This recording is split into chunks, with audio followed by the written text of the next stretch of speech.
আসসালামু আলাইকুম। আমি কলি লাইফস্টাইল ব্লগে আপনাদের স্বাগতম। আশা করি যে যেখান থেকে আমার ভিডিওটা দেখছেন সবাই অনেক ভালো আছেন, সুস্থ আছেন। আলহামদুলিল্লাহ আমিও পরিবার পরিজন নিয়ে খুবই ভালো আছি। তো দেখতে পাচ্ছেন এখন সকাল, বৃষ্টি হচ্ছে।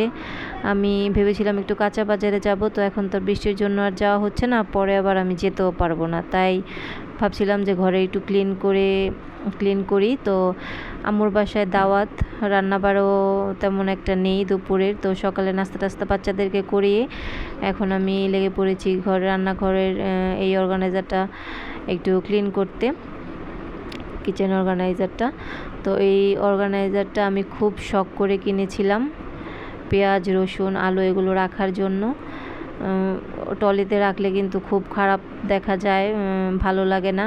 এখানে রাখলে এটার মধ্যে রাখলে মানে রান্নাঘরটা দেখতে খুব সুন্দর লাগে, ভালো লাগে।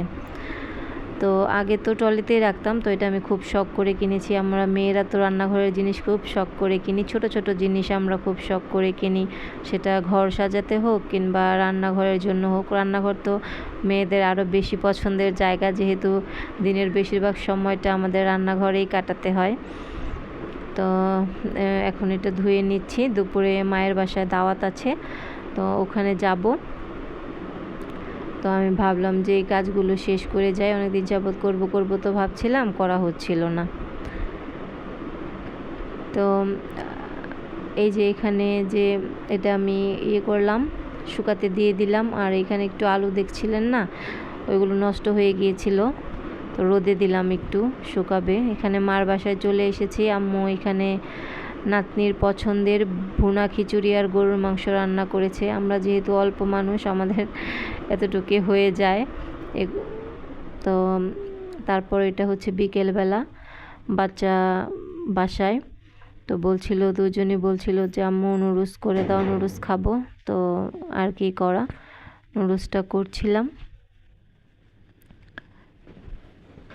তো আসলে আমরা তো আমরা তো আসলে মেয়েরা এর বাচ্চারা যা বলে আমরা তো তাই করি। বাচ্চাদের পছন্দই আমাদের পছন্দ, তো ওরা যেটা খাবে সেটাই করছিলাম।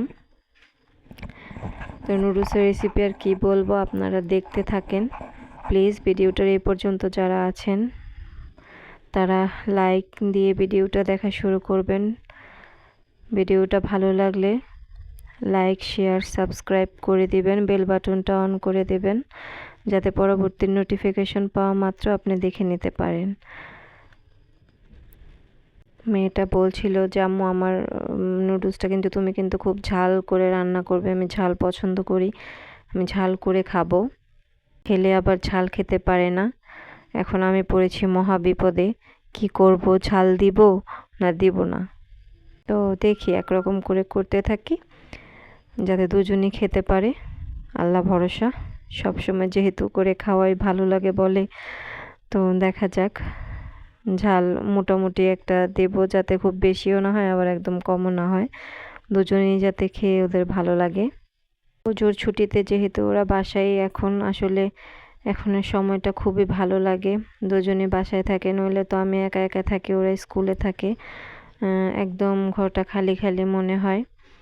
আসলে বাচ্চা ঘরে না থাকলে একটু ভালো লাগে না। ওরা ঘরে থাকলে যতই দুষ্টামি করুক, চিগলা পাগলা করুক, জ্বালা যন্ত্রণা তারপরেও কিন্তু ভালো লাগে। তো এখন আমি এটা রান্না করে নেব, যেহেতু প্রায় অনেকটা লেট হয়ে গিয়েছে। এই টাইমে ওরা খাওয়ার পর দেখা গেছে রাত্রে আর ওরা কিছু খেতে চাইবে না। তো আম্মু আবার বক্সে করে খাবার দিয়ে দিয়েছিল। তো বললাম না যে আসলে আমরা এত খেতে পারি না, এতটুকু আমাদের হয়ে যায়। তো আরও বেশি হয়েছিল খাবার, তো আম্মু টিফিন বক্সে করে দিয়ে দিয়েছে। তো রাত্রে দেখা গেছে এগুলোই ওদের দুজনকে ভাগ করে খাইয়ে দেব, আর আমি এখান থেকে নুডলস একটু খেয়ে নেব, হয়ে যাবে আমাদের। ভিডিওটা যদি ভালো লাগে আপনারা প্লিজ সুন্দর একটা কমেন্ট করে যাবেন। আপনাদের কমেন্ট আমি পড়ি, তো আসলে খুব ভালো লাগে কমেন্ট পড়তে। তো বাচ্চাদের এখন আমি নুডলসটা দিয়ে দেব, ওরা খেয়ে নেবে। বলছিল আম্মু তাড়াতাড়ি নিয়ে আসো, তাড়াতাড়ি নিয়ে আসো, ডাকছিল। আমি বলছিলাম এত ডাকাডাকি করছো কেন, এত তাড়াতাড়ি কি হয়? রান্না করতে তো সময়ের ব্যাপার, সময় লাগে তো নাকি? বলছিল না আম্মু তাড়াতাড়ি নিয়ে এসো, মুভি দেখতে দেখতে খাবো। তো ভিডিওটা ভালো লাগলে প্লিজ লাইক করে দেবেন। আল্লাহ হাফেজ।